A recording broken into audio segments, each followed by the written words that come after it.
Hi, my name is Dr. Jessica Clemons. I'm a board-certified psychiatrist. You can call me Dr. Jess, and welcome to my channel, Ask Dr. Jess TV.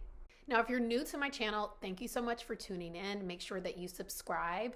Leave me a few comments below. Obviously, like this video, and welcome to this community. I really want it to grow and be a part of your mental health and wellness journey. So thank you so much for being here.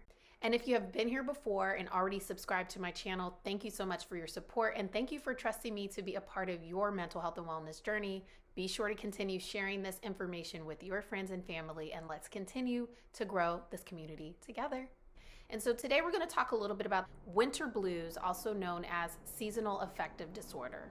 So first up, what is seasonal affective disorder? Seasonal affective disorder, or SAD, is a form of depression that comes and goes depending on the time of the year. People who experience seasonal affective disorder have the same symptoms of those who experience clinical depression. And so those depressive symptoms look like someone who is experiencing low or sad mood persistently, so most of the time, for most of the days, for at least 2 weeks.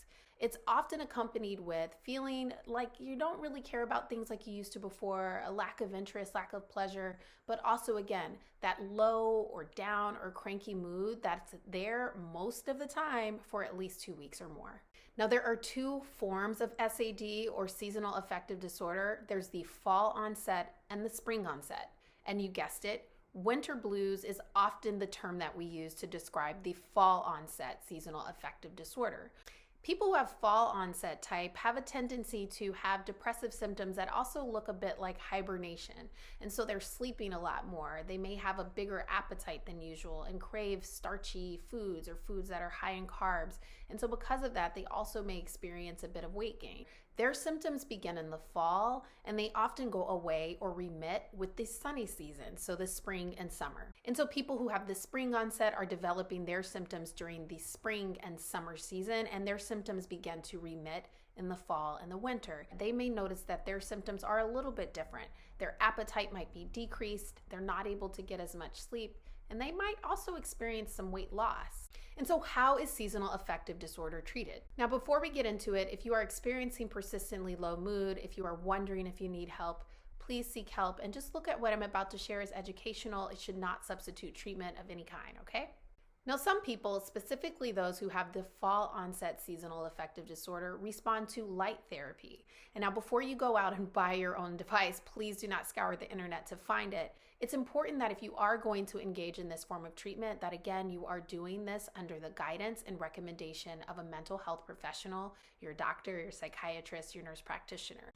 Some people do need to start an antidepressant, which is a type of medication used to treat depression and anxiety, but also the seasonal type that we're talking about today. And obviously, counseling or therapy is another form of treatment for seasonal affective disorder. So now that you kind of know what to expect if you do go in front of your mental health professional and ask for treatment or ask to be screened for seasonal affective disorder, I want to give you guys a few tips of things that you can do to try to take care of things on your own. Again, it will not substitute treatment, but these are excellent ways to try to reduce stress overall.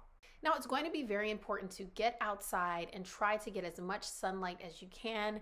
My derm folks are going to especially say make sure that you are using sunscreen, so make sure you're doing that. But the point there is that when people are experiencing fall onset, they have lower levels of sunshine that are occurring, right? Especially if you live in those areas where it's dark, and really gloomy during the winter. It's going to be important that you try to optimize the daytime light hours that you have available. So do things like take a walk, sit closer to a window, especially for those of you who are working from home and you don't have a lot of time outdoors.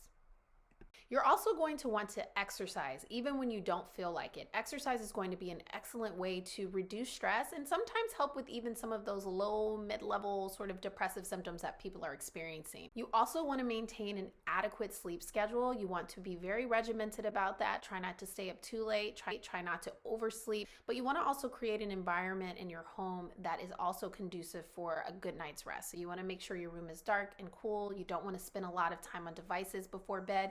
You certainly don't want to drink caffeine too late in the day because that can also disrupt sleep patterns. And also support. So it's going to be so important that you reach out to your community, whether it's your loved ones, your friends, and talk a little bit about what you're feeling. Remember, you cannot carry the burden alone. It's important that we all sort of support each other, especially during these times. So do what you can to reach out for support. And obviously, if things are escalating, it is absolutely okay.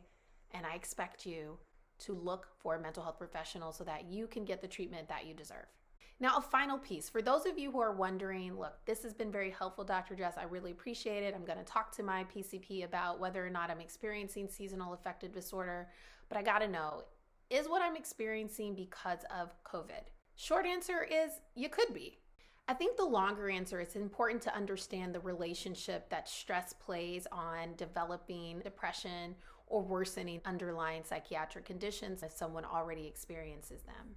And so COVID-19 is the ultimate form of stress if we really sort of think about how it's affected everyone's lives. And so because of that, it is very possible that your symptoms you are experiencing is because of the stress related to this pandemic. But here's the thing. Whether it's because of the pandemic or because of the season, regardless, it's going to be important that you seek help, especially if you are wondering. Consider it like the first sign that it might be time to get in front of a mental health professional or a PCP for an evaluation.